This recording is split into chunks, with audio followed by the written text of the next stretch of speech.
මීට අවුරුදු දෙකකට කලින් අනුර කුමාර දිසානායක ජනාධිපති කළා MPP ආණ්ඩුවක් පිහිටෙව්වේ නැත්තම් ඒ කියන්නේ මෙච්චර කාලයක් පැවතිච්ච දේශපාලන සංස්කෘතිය වෙනස් කරේ නැත්තම් අපේ රට කොතෙන්ට යයිද කියලා ඔයාලට හිතා ගන්න පුළුවන්ද? තාම බෑනේ. අපේ රට එදා ඉඳන් අද වෙනකන් තුන්වෙනි ලෝකේ දියුණු වෙමින් පවතින රටක් විදිහට හැමදාටම පවතින දේශපාලන බලපෑම කියලා ඔයාලා පිළිගන්නවද? නෑනේ. කුඩු හෙරොයින් මත්ද්‍රව්‍ය පාතාල අපරාධ ක්‍රියාකාරකම් සහ දේශපාලනය රාජ යාන්ත්‍රණය කියන්නේ ඔක්කොම එකට බැඳිලා ගියපු සංස්කෘතියක් වගේ දෙයක් අපේ රටේ. ඒක වෙනස් වුණේ අනුර කුමාර ජනාධිපති වුණාට පස්සේ. ඔයාලට පිළිගන්න බෑනේ. මෙන්න මේ හඬපටේ පොඩ්ඩක් අහලා බලන්න. එතකොට තේරෙයි. සකිත රාජපක්ෂ නාවේ අධිකරමතික පුතා ආවේ. ගාන කතා කරා 2000ක් ආවා 2000න් උකට 1000ක් දුන්නා. සමන්නික නායක හෝ ජනාධිපතිට පොඩි ගාණක් දෙන්න නම් බැරි වෙයි. ගීතලාල් බොස්.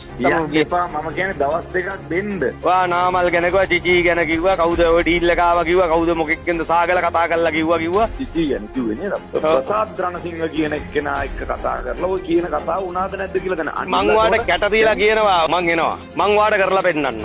සලිඳු මේ පැත්තෙන් ක්‍රියාත් කළා උංගේ ඩීල් එක හරියන ඉඳ තමයි මේ කතාව යවලා ගූ කරලා මේ අපේ පැත්ත ෆුල් වීක්. එමනම් හරි 200 දෙන්නකෝ. ඒක පැත්තක දාන්නකෝ. හරි 200 දීලා වෙලා ඔකට කරපු දෙයක් කර පෙන්නන්නකෝ වෙන. දවස් දෙකයි බලන්නේ. ඌට ගැව්වොත් ඔය හරි ඌට ගාලා බලන්න කියන්නකෝ. නෑ නෑ මම වාට කියන්නේ අපි සුවඳ අපි එදා වගේ යාළුවා ගින්දියා. මේක ඔයා නතර කරන්නකෝ. නෑ නෑ ඔක නතර කරන්න. නෑ නෑ මම තරහ නෑ. දෙන්නකෝ දඟ. නෑ නෑ මට මම මේන්නකෝ. මම හොඳට අහගන්න චරිත්. ඔය කට්ටියට මං සල්ලි දෙන්නත් ඉස්සලා මම කිව්වා මට මේකේ රුපියලක්වත් එපා. හොඳට අහගන්නකෝ. ඔය තුන් දෙනා ආවට පස්සේ රකිතයි ඔයයි අර අරුණයි. අරුණාපේක ඌයලා S2 ලොක් කරලා මම හිතුවේ ලක්ෂ 200න් 300 විතර කියලා. මම දන්නේ නැහැ නේ ඔය ඩීල් ගැන. ලක්ෂ 2000 3000 ගියද්දිත් මම ලක්ෂ 10 අරන් යද්දිත් ලක්ෂ 10ක් ගෙනල්ලා ඔකට තියද්දිත් අරුණ S2 ලොකු කරගෙන ඉදියා. මම ඔතෙන් තමයි හොයාගත්තේ. ඊට පස්සේ ඌගේ පකයෙන් කතාවක්වත් නැහැ. වචනයක්වත් නැහැ. ඌට කෝල් එකක් ගත්තව ආන්සර් කරන්නෙත් නැහැ. ඉතින් මම දැනගත්තා මේක තමයි පටන් ගැම්ම කියලා. ඕක අපිට මෙහෙමයි මම දැන් තීන්දුවක් ගත්තානේ.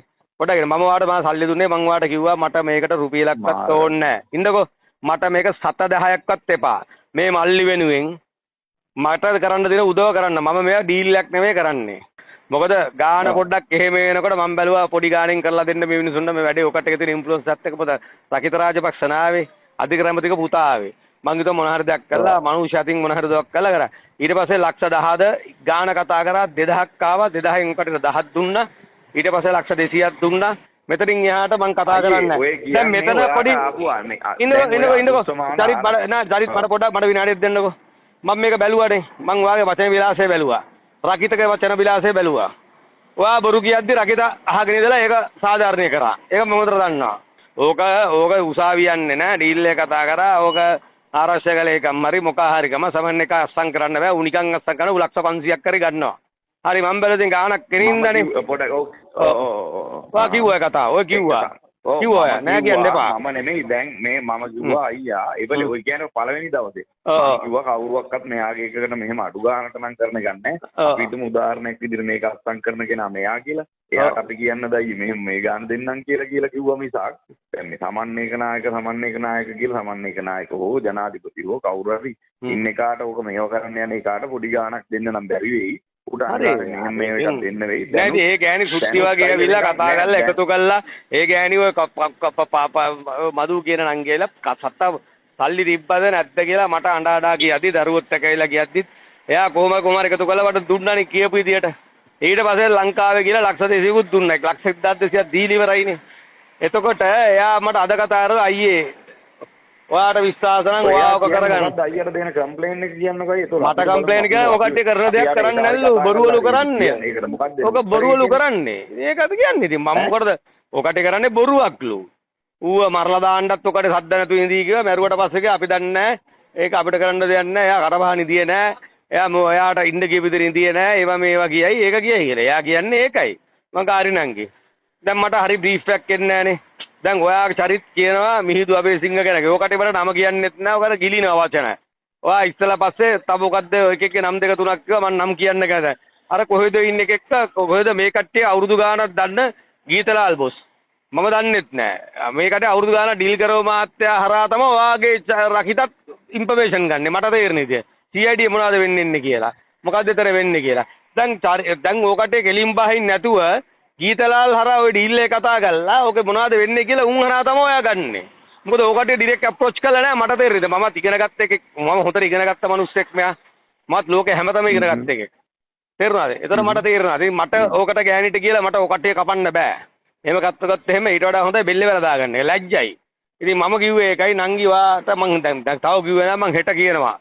නංගිට එන්න කියලා නැත්තම් එපා මම කියන්නේ දවස් දෙකක් දෙන්න. නෑ ඊට පස්සේ අපරාධයක් ඔයා ඔය කරන්න යන්නේ කලබල වෙලා. මට ලක්ෂ 1200 නෙමෙයි ලක්ෂ 10000ක් නැති කරගත්ත මිනිහෙන් මම. මුන්ගේ කුඩු සල්ලි වලින් මම ව්‍යාපාර කළා. මම අවුරුදු මම 1989 බිස්නස් පටන් ගත්තේ. 89 බිස්නස් පටන් ගත්තේ මට සල්ලි ලොකු නෑ. තේරුණාද? හරි දැන් මෙයා අදත් මං කිව්වේ බඩගෙන නංගි වාගේ ලක්ෂ 800 දෙන්න ඕනේ නෑ මම දෙන්නම්. මට ජිප් එක තියෙනවා මගේ කෝට්ටේ තියෙන ඔක්කොම ටීවී විකුණලා දෙන්නම්. මගේ ස්ටොක් එකේ ටීවී 50ක් විතර තියෙන ඔක්කොම විකුණලා මන් දෙන්නම්. ඔයා සත පහක්වත් දෙන්න නෑ අයියේ. සල්ලි වැඩක් නෑ අයියේ. ඔකට පොරොන්දු වැඩේ කරේ නෑ කියලා මට හරි ලැජ්ජයි. තේරෙනවද? ඔය දෙන්න ආපු විදිය නෙවෙයි අද හැසිරෙන්නේ. මට ඒක අදාළ නෑ. මං ඒකින්ද මේක වයි රකිතයි කියන රකිතක තාත්තරම වැඩ කරපු පුද්ගලෙක්. හරිද? මන් දැන් මම රකිතගෙන අහලා තිබ්බේ නෑ. රකිතට ඔය නඩු අරගෙන නඩු දින්නද නඩු කරාද ඇතුලෙන් මොනවාද කරාද?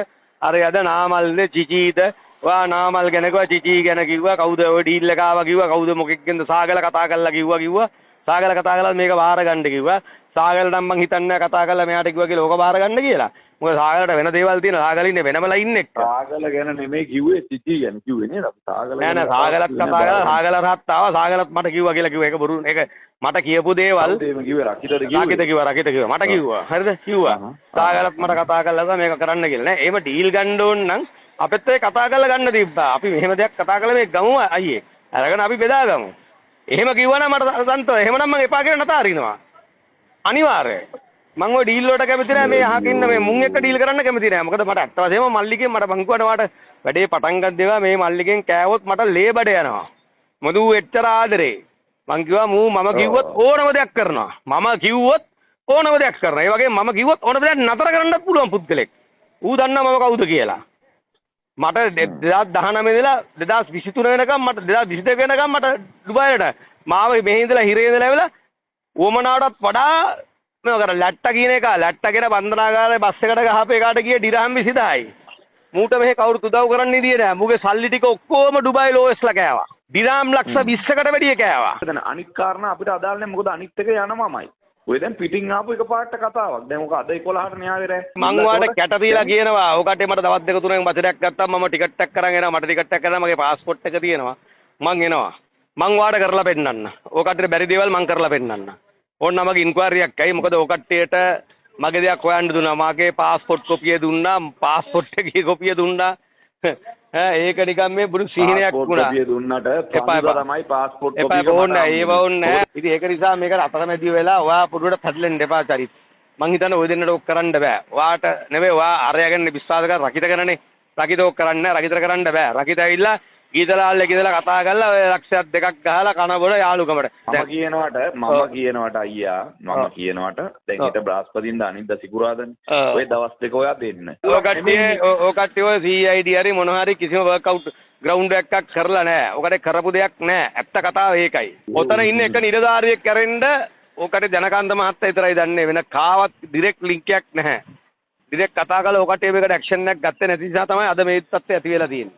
ඒක තමයි වෙනේ හොට දාලා ඌව මරනවා මුව මරනවා සලිඳු ඒ පැත්තෙන් ක්‍රියාත් වෙලා උන්ගේ ඩීල් එක හරියන ඉන්න තමයි මේ කතාව යවලා ගූ කරලා මේ අපේ පැත්ත ෆුල් වීක් ඒක නිසා මට අපේ පැත්ත මට දවස් 7ක් ඇති මගේ පැත්ත ස්ට්‍රෝං කරගන්න නාරද ඔයාව දන්නවා ඔයත් නාරදව දන්න එක හොඳටම වාගේ හිතරක දන්නවා ඔය කට්ටිය එකෙක්නට දඳුරනවා එහෙමනම් හරි 200 දෙන්නකෝ ඒක පැත්තක දාන්නකෝ හරි 200 දීලා වෙලා ඔකට කරපු දෙයක් කර පෙන්නන්නකෝ එන ඒ කියන්නේ අනිත් 1000ට කරපු දේ කරපෙන්නන්න කරපු දේ පෙන්නන්න කරපු දේ පෙන්නලා ඒක ප්‍රතිඵලයක් පෙන්නන්න හරි ලස්සනවා කියනවා දැන් කරනවා කියලා හරි පෙන්නන්නකෝ ඒක ඔයා 200 රිටර්න් කරන්නත් ඕන ඕක කියන්නකෝ ඔන්න ඕක එහෙම කරනවා 200 දෙන්නත් ඕන ප්‍රතිඵලෙ පෙන්නන්න තවත් දෙකයි බලන්නේ උතුම් තියෙන ප්‍රශ්නේ කවුරු හරි එකෙක් දැන් මුගේ නම ගහලා ඕකට මඩක් ගැහුවොත් එහෙම මේකට මෙන්න මෙයා තමයි මේක බේරන්නේ කියලා ඔය මල්ට බේරීමක්ම නැහැ ඒතකොට ඒක කරගන්න දමුත් බේරීමක් නැහැ දමුත් බේරීමක් නැහැ ඉස්සරහට බේරීමක් නැහැ මම හිතේ කට කතාවන්නේ කියන්නේ ඌට ගැහුවොත් ඔය මේ ඌට හරි ඌට ගාලා බලන්න කියන්නකෝ